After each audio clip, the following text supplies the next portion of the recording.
Bonjour et bienvenue sur ma chaîne, je m'appelle Florence et aujourd'hui je vous explique comment choisir votre première tablette graphique. C'est parti!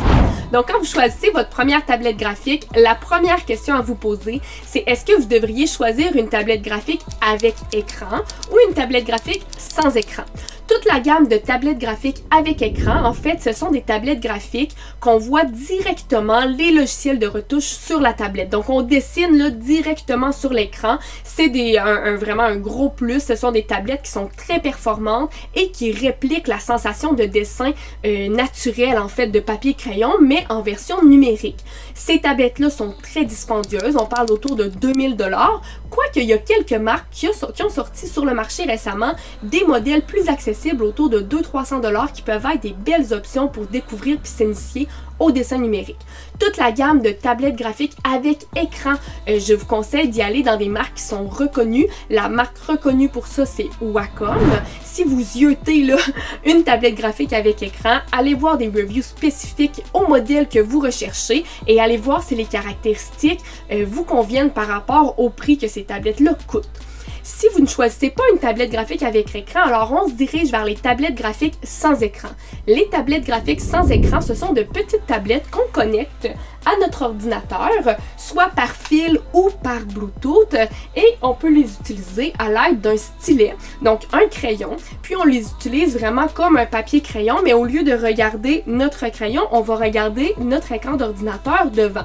Il y a donc une petite adaptation à faire là, parce que lorsque vous allez commencer à travailler avec ce type de tablette-là, vous allez être porté à regarder votre main, mais rapidement, là, quelques jours, quelques semaines, vous allez être capable de relever le menton, regarder votre écran et dessiner ou écrire ou retoucher vos photos de façon très aisée. Vous avez une multitude de choix pour les tablettes graphiques sans écran qui va de 50 $ à 1000 $ pratiquement. Ce qui est important de regarder dans les caractéristiques des tablettes, ce sont la pression du crayon. Donc lorsque vous magasinez les différents modèles, vous voulez vous assurer que le crayon qu'on appelle stylet ait une bonne pression sur votre tablette graphique. Si vous faites du dessin ou du design, vous voulez absolument que votre crayon ait une pression d'au moins 8000. Donc lorsque vous avez un crayon là, qui tourne autour de 8000, vous avez vraiment une belle précision, une belle pression de stylet qui va répliquer un peu l'utilisation d'un crayon dans la vraie vie. Les crayons qui ont 8000 et moins, à part la Wacom One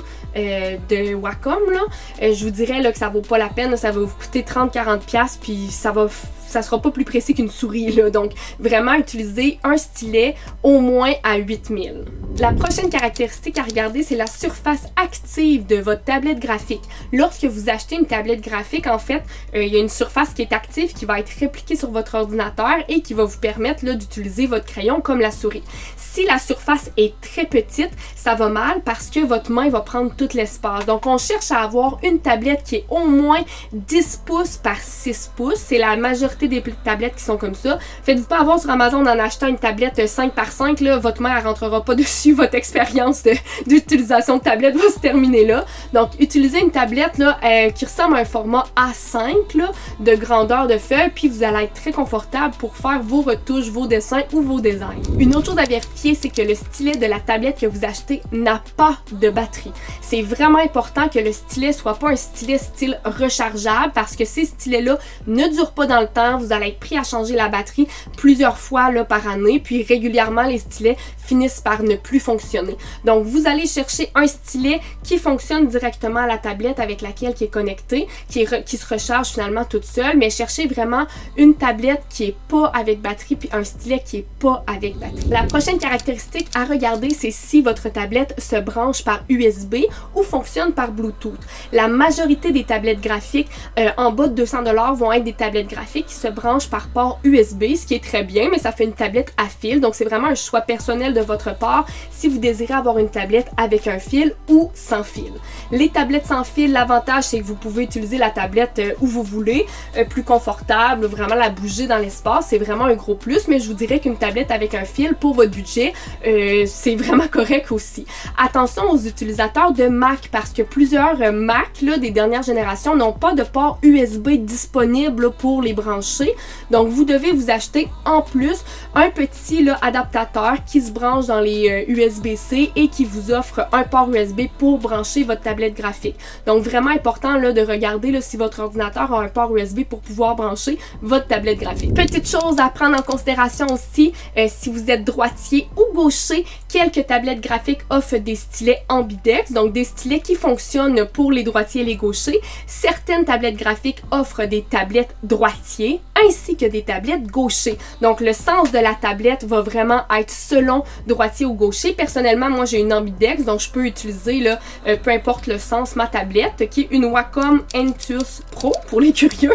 Donc c'est vraiment là une caractéristique à garder en tête, surtout si vous êtes gaucher, commandez-vous pas une droitier puis que tout est à l'envers après sur votre tablette.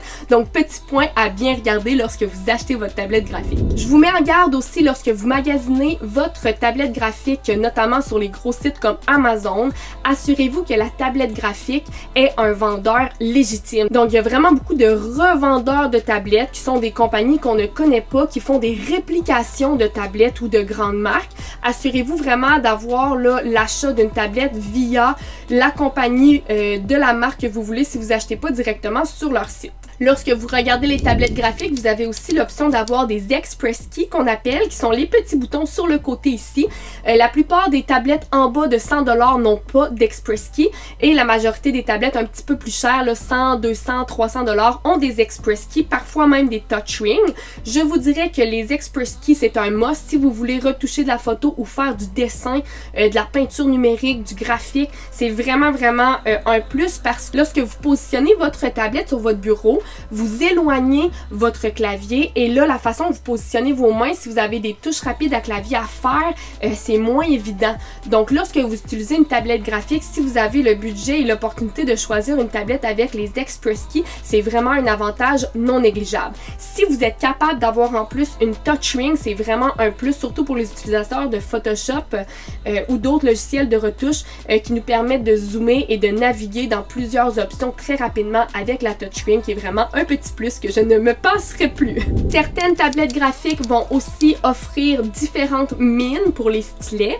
Personnellement, avec Wacom, j'ai vraiment plusieurs choix de mines. J'ai des mines qui sont faites plus pour le dessin gras, j'ai des mines qui sont faites pour le dessin plus précis et surtout l'utilisation de mines à long terme, ça fait que la mine s'use. Donc j'ai vraiment plusieurs rechanges. J'utilise ma tablette Wacom depuis plus de 8 ans et puis je l'utilise comme si elle était neuve. Là. Donc Wacom a vraiment fait ses preuves dans le temps pour être capable d'offrir du matériel de qualité et surtout durable, ce qu'on aime aujourd'hui. Pour tous les photographes qui se magasinent une tablette graphique, je vous invite à aller voir cette vidéo-là, qui est ma vidéo qui parle de tablette graphique précisément pour la retouche photo. Je vous souhaite une belle journée, un bon magasinage de tablettes, au plaisir de vous voir dans la prochaine vidéo.